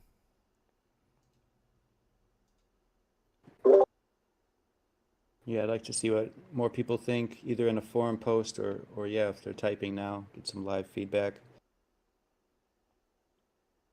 Lost Local or Golden Cross from the Pixelcraft side of things. Is there anything specific, that you would like to see maybe in a new DTF? Maybe it's not even what I said. Like, I just thought maybe an event funding thing, helping people get to these places and kind of fill the gap for the DAO, where we can help Pixelcraft with pushing Aavegotchi forward, right, and marketing and all that. Is there anything from your guys' side that you're like, man, I wish the DAO had the DTF doing this thing? You know what I mean? Yeah. I don't know about DTF specifically, but in general, I've always been a fan of, having a simple kind of repeatable template that could be used to spin up all sorts of different things like the DTF. Basically, what Mikey J says here is the same. It's like a PMO office, project management office in a big company. Here you have multiple specialized working groups compensated.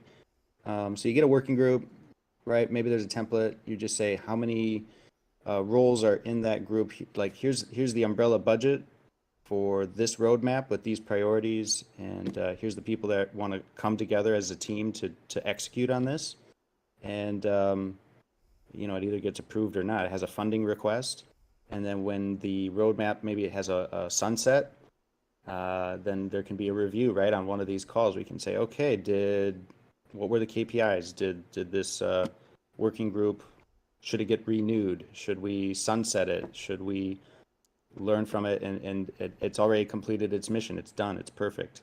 But I think that's a good way forward. And the kind of separate from how you do it, I've always been in the camp that, hey, we closed the curve, we're well funded, and we need to put the money to work. And I feel like with Pixelcraft, like we're putting the money to work. And with the DAO, it's a little bit, you know, less tangible. So I get it's more difficult, but I'm totally in favor of like, what was the tune? Like, I don't know. There's a lot of DAI, right? So take 100K and just be like, we're gonna spend it. We might mess up. We might. Yeah, obviously that's not the goal, but I'm just saying like it's okay to break things a little bit as we learn to walk and then to run. So I'd like to see, in general, if done, assuming it's done smartly and with the best intentions, and you know, we try our best, I'd rather see attempts at funding some initiatives than nothing at all. So yeah, but I think it doesn't have to be complicated. If we can just get a simple template for these working groups, then anybody should be able to get together with 4 or 5 people or however many is needed and spin up a proposal for a working group. And if it was me, I would do like 3 to 6 months, you know, for the life cycle of an entire working group. So it's not an endless thing. It's like a here and now thing to solve a very specific problem. We're going to do this. Here's how we're going to do it. Here's what it will cost. It includes overhead, maybe some costs for any you know, software subscriptions or things that have to be purchased, or tickets if it's real life, and some compensation for them. So it's just like one budget ask. Here's what's going to happen. Here's you know, here's the whole thing. So that's my kind of rant on it. Yeah, that definitely makes sense. You know, I see Mikey J's shared, like you said, a blueprint for how this could actually work. Having working groups putting their proposal up, the DAO simply just, I guess here it says the DAO elects people in the working group, but I like how you say, well, you know, let's not make it too complicated. If there are people already interested, let's give them a chance to step up and put their hands up for this, and then you know, let them put their proposal forward for this to happen. So let's see here. I'm going to read some comments.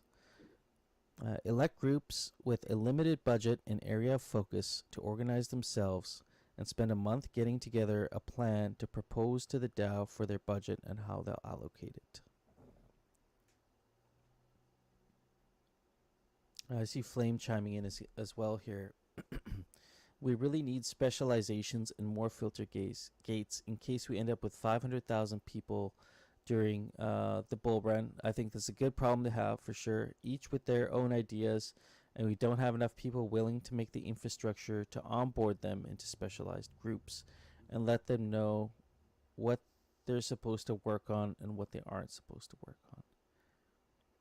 Best filter so far has been inaction from ideas like little gotchis. Okay. Right now I'm thinking if someone comes up with an idea for double myth eyes, which breaks the game, when we should have focused more on fixing the Alchemica emissions first. Okay. And then Al adding on here, a system that scales to meet that need in the future is a good focus point too. Yeah, so being able to scale is definitely an important part, and maybe that's where a you know, a single DTF maybe is not the answer. Then maybe it is working groups with specialized focus.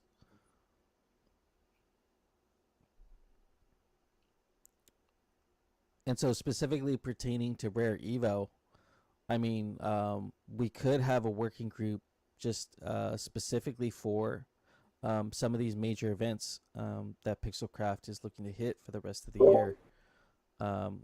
if you guys have somewhat of an idea what those bigger events would be that you'd want the DAO to be there, we can kind of get that together on a timeline and then kind of figure out from there what the needs would be from the DAO to actually get people out there to those events. Yeah, I think if you look at just Rare Evo, we could be very specific about what kind of help and what scale of help would be great to have there. And if it's not there, I mean, we'll just send more from Pixelcraft. But I think like really easy, you could trial this with like small budget to send. Even just what do you think? Like Jason, we were talking about this. 2 or 3 people is one way to go, right? Where it's just enough to work the booth and engage with other communities. But it's really up to the DAO about the scale. Yeah, I think 3 people as like a base team is probably ideal, and then maybe that 3-person team is able to then assess like what we've got going on and then scale individual initiatives, like if they do have if we do a satellite or something like that. But I think 3 people as like core team from the DAO is a good number for sure.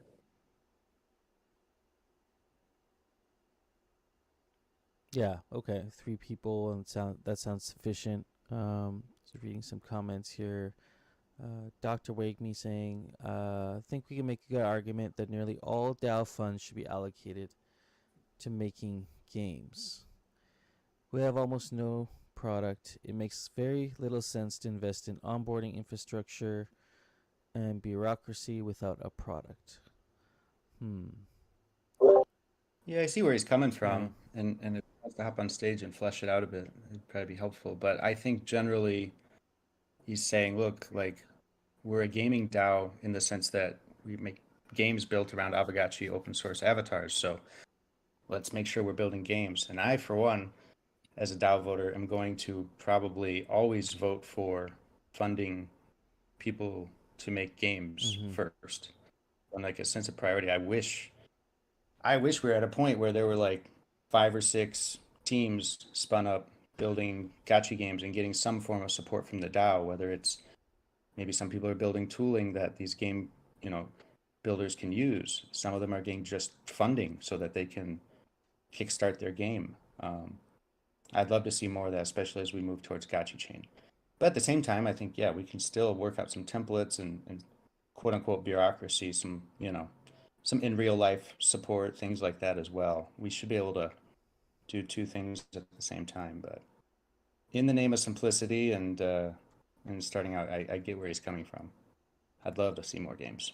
Oh, absolutely, more games. And I think we're getting to that kind of inflection point where we're about to see some really big titles or some quality games come out for Aavegotchi and experiences come out with Aavegotchi. So there will be, like, it is coming, things are being developed.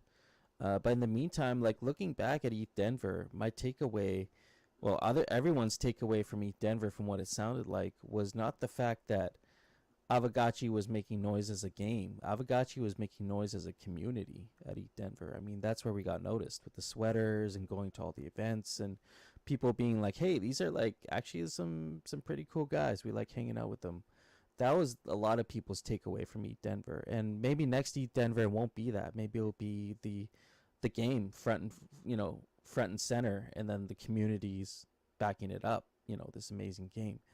But the first time around at ETH Denver, it was definitely the community that rung strong with a lot of people. Yeah, has there been any discussion on the DAO side of like any type of formal Aavegotchi DAO incubator for gaming, or some type of more structured approach to fostering game development from within the DAO?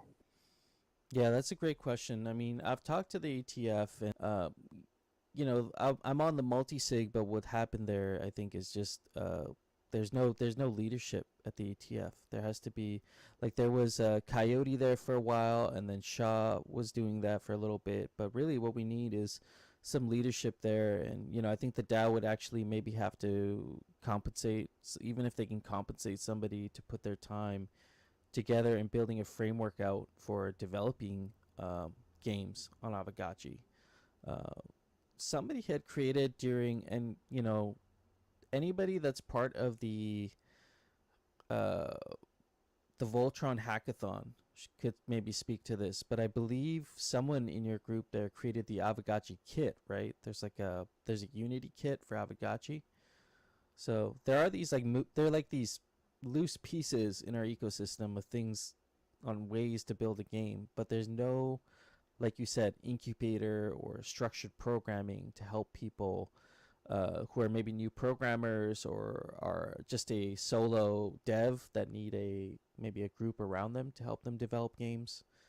And you need more than a dev to develop games as well, right? You need somebody who's doing art and people that enjoy making lore. So there's a lot of room for this community of like game builders within this incubator, not just devs, because I think a lot of the time the focus on building games is around devs. It should be, but there's also like other people that can get involved in that process.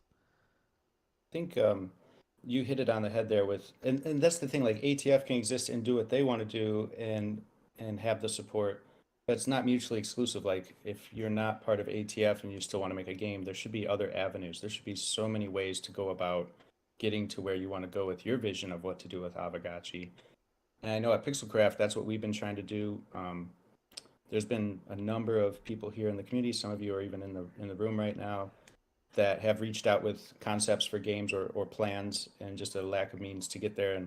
And we're doing what we can to support, whether in mentorship or actually some funding, or just supporting, and doing what we can to advocate for you guys when the time's right. So I do see the stirrings of a lot of different and really great ideas for games, and some of them are further along than others in their processes, which has prompted us to kind of reconsider what we were originally working on with some other parties for a game jam. And I think it is about time for another game jam, but personally, it makes more sense, I'm realizing, for the DAO to have a big role in that. And then when you say there's a lack of leadership, I think that may be, until the training wheels come off, another area where wouldn't be compensated, but people like myself or Lost Local could step in to kind of manage the first wave, the first cohort, and onboard X amount, maybe a half dozen teams to put together some games. And maybe we could do that, as a kind of hybrid working with the DAO.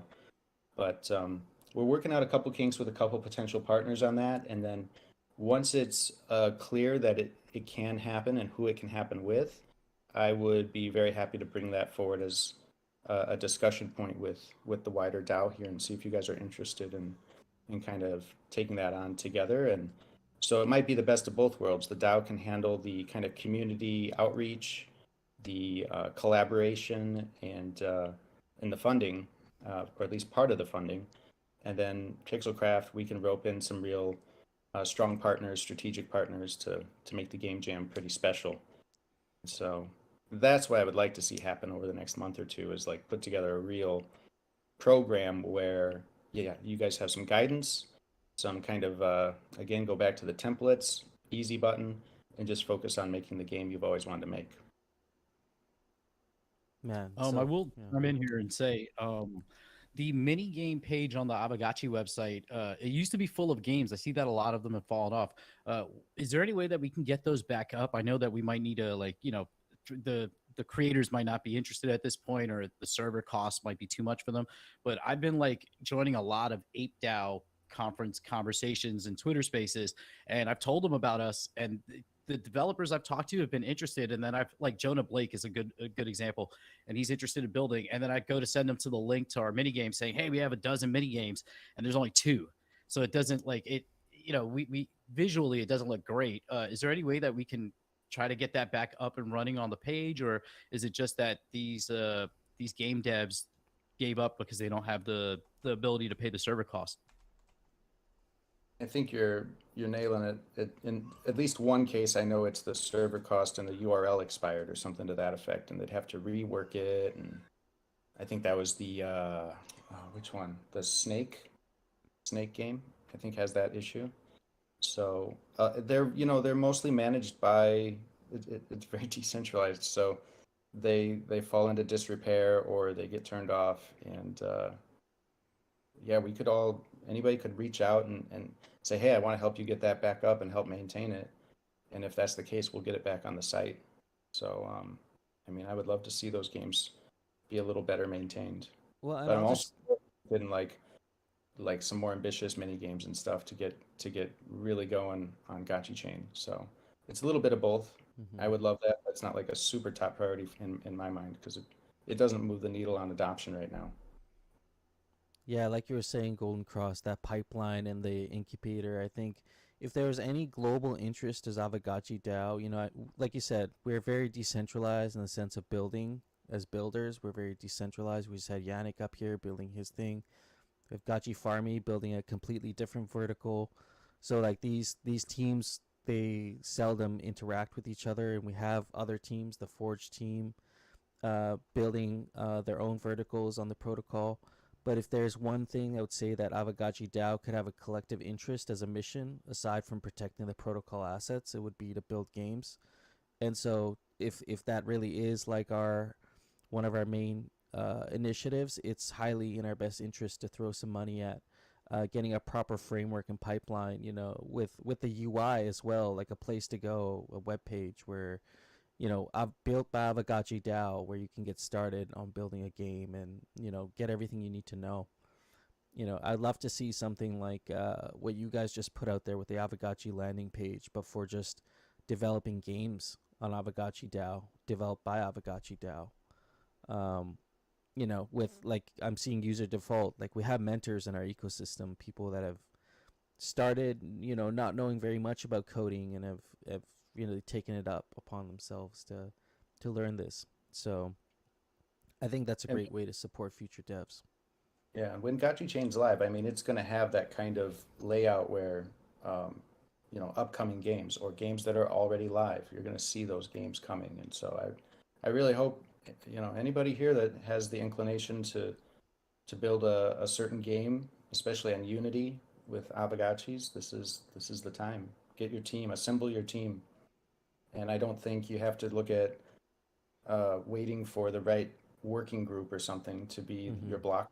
You can just put together your team, your vision, your roadmap, your budget. And this is one thing everybody here will have a different opinion on. I just think when it comes to funding, sometimes people get intimidated because the funding process is really tough. I've actually spoken to a few people that are relatively shy, but they have the best intentions and are highly skilled, but they just won't make that proposal. And maybe that means they're missing a piece. They need a partner with a little thicker skin who's happy to engage in the Discord battles to make their Mm-hmm. case. That's just the nature of the beast, right? Yeah. But I would just say you know, don't wait for the working group and all the rules. Just like get your team together, get your vision aligned, make sure it's bulletproof, and then from a funding perspective, everything falls into one of two categories. It's either a grant, which means the DAO is willing to support you and get you started with no direct like investment. That you're not. It's not an investment. That's the other kind. It's like an investment. It's like Mm-hmm. okay, you're building for us. We are partners in this, and we. I personally am. I think at this stage, the foundation's only a few months old. It'd probably be easier to just support some of these people willing to be first with a grant and help them get these games built, and it'll indirectly benefit everybody because you're going to have more content, more games, more ways to onboard for your Aavegotchi assets. So the DAO still wins. It's just not like a real complicated, back and forth. Are we getting equity in this game kind of thing? It's like I don't know. I'm all for keep it Yeah. simple and get things built.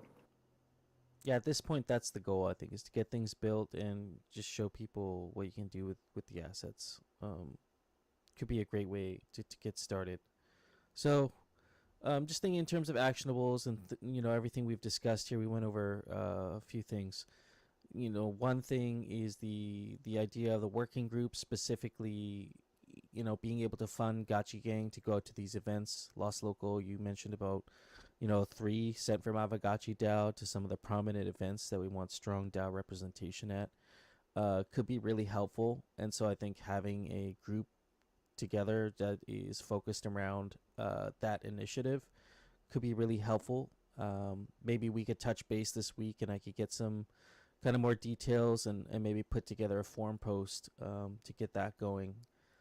And then the second thing here is this initiative behind building out possibly a framework for, getting your proposal together for your game and having a framework in place for people to assess the proposal, get the proposal funded, and then also on the back end to be able to review and provide feedback would be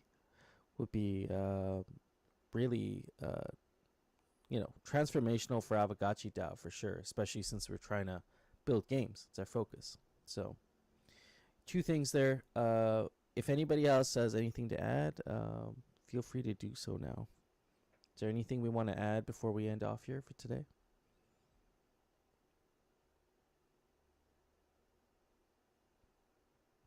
I'm probably going to go back and listen to Golden Cross speaking about this whole framework, because I think you put out some really good stuff there, and I think we should definitely take all that into account here. And if maybe like I see a lot of text chat about the training side of things, and love the idea of partnering with a game school, game developers school. There's also some Web3 specific ones. Like we at Pixelcraft, we were part of the incubator for what is it? The Web3 Alliance. That was an incubator we went through, and we were already 2 years into Aavegotchi. They invited us. We're like, sure, because people on that team had expertise we didn't, and so it was really just a net win for us, and we formed a relationship with them, and especially William over there. Like, maybe we could get together with them again and get a seminar or a training session going or something. But all in favor of mentorship, support, in every aspect. Yeah, you just said game dev school, and I was like, that's something I didn't even think about. That's awesome. I think that would be a great partnership to have, including for myself. Like, I'm still learning how to program, and I've used some of the old templates, messed around with the Flapagotchi game and stuff. So, I'd be definitely interested in that myself. Yeah, but I mean, even people who are not coding themselves, you could have a vision and an idea for something that's really good. It could turn out to be an addicting game that nobody else has thought of. If that's you, this is the DAO for you, where you should be getting together and doing your homework and really, it's not a light project to take on building a game, but depending on the scale of it, you might just be needing, find out the cost to get X amount of hours or an hourly rate or some estimates from, a Unity game developer. Maybe you need a 3D artist. Maybe you need, maybe there's some talent in the fake gotcha pool you could collaborate with, make something really cool. There's just so many things that need to be built, and it's not that hard. It's like figure out what it costs and put it together. Don't wait for anybody. Just go do it, and then present it to the DAO, and they'll poke holes in it, and it'll either be something that gets support or not. But I think it's a worthy endeavor. Yeah, absolutely. I want to play Hefe's game. I'm talking to you, Hefe. I actually do have an idea for a game that I've been thinking about. I'm not even kidding, dude. Years that I'm like, I wish I had a team, and because I just never had the time to get to it, and until finally maybe now's the time to get a team together for that. But yeah, I definitely have some ideas that I'm like, I can't even talk about this because I feel like it's gonna be a really good game. We need an Aavegotchi racing game. Honestly, it's long overdue. So one of the things we're thinking about for this game jam we've been working on, and Jason can speak to this too, is it's a open game jam, build whatever you want, but there's like certain tracks. You know how a lot of hackathons will have specific tracks. And in this case, we do have some ideas on very specific like types of games that are just missing and really need to be built. And the Gotchi kart, the Gotchi racing one is definitely one of those where we might just have a whole track of, everyone competing for building the best, gachi racing experience, something along those lines. So if you guys like that idea, we can definitely incorporate a couple different tracks. And we need our casual games. We need our really quick, like hyper casual games, and then yeah, got to get the racer. Where is Gachi Kart? So Okay, I see Synaptic Enigma coming from left field here with he's dropping a bomb on us here. P.S. I have a game launched and running on the tablets at all the Applebee's. Is this an Aavegotchi game?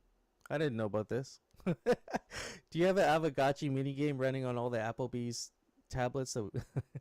I think it's his game, but it's still awesome. That is very awesome. I didn't know Applebee's had games on their tablets, first of all. Man, but that's the talent here. I mean, Synaptic, it sounds amazing. You built this indie game. It's in Applebee's. What do we do next? What are you going to build with Aavegotchi DAO? Or what can we do to help you get there? Because like that's the whole idea of this sort of incubator, or this idea would be to take someone like yourself who already has built something amazing and has got it into an Applebee's, and use that talent and reward you for it and get something really cool built with Aavegotchi. That's awesome. Okay, well, I mean, a lot of really great ideas here today. I think just 2 actionable items. There are a couple forum posts that I can get out there, and I appreciate, we can continue this conversation here, but I think in the next couple months, at least in the next couple weeks, we should sort out if we have a lot of interest in the Rare Evo general admission tickets. I think we should, get a working group together. Maybe I'll reach out to, Lost Local if you just want to touch base whenever you have a chance. I'd love to know kind of, beyond Rare Evo, if you have 2 or 3 other events you're thinking about that we can kind of consider together as a initiative. But yeah, I think that's a great idea. Definitely, yeah. We'll have a sidebar conversation this week and move things along. Okay, cool, awesome. Friends, 49 of you. Anything else in here that we should bring up before we end off here for today? Musashi saying thank you to everyone who engaged with this post, especially those who are tipping. You're getting us one step closer to our IRL Gachi Lodge. Quadratic Lenster, you're funding an initiative. What's your initiative that you're funding here? But we're launching our DAO LCA and starting an initial fundraise for the DECO. More information on this decentralized co-op, a global network of land, resources, and communities. Check out our first fundraise pitch deck. Very cool. Very cool. Awesome. When print home? I'm not sure what that means. T-Bird. Okay, awesome. Thank you all, everybody, for joining in. Oh, 3D printed homes. Got you. 3D printed Gachi Lodge. Let's do it. All right, friends. Lost Local, anybody up here? You guys got anything else to add here? No, have an awesome day, everyone, and keep an eye out for all the fun stuff to come. Yeah, have a good day, everybody. And Lost Local, please send me a pair of those shorts. And the magazine. Noted. And the comic book. Good stuff. It shall be so. It shall be so. All right, everyone. Have a great day. Cheers. Later, friends. Peace.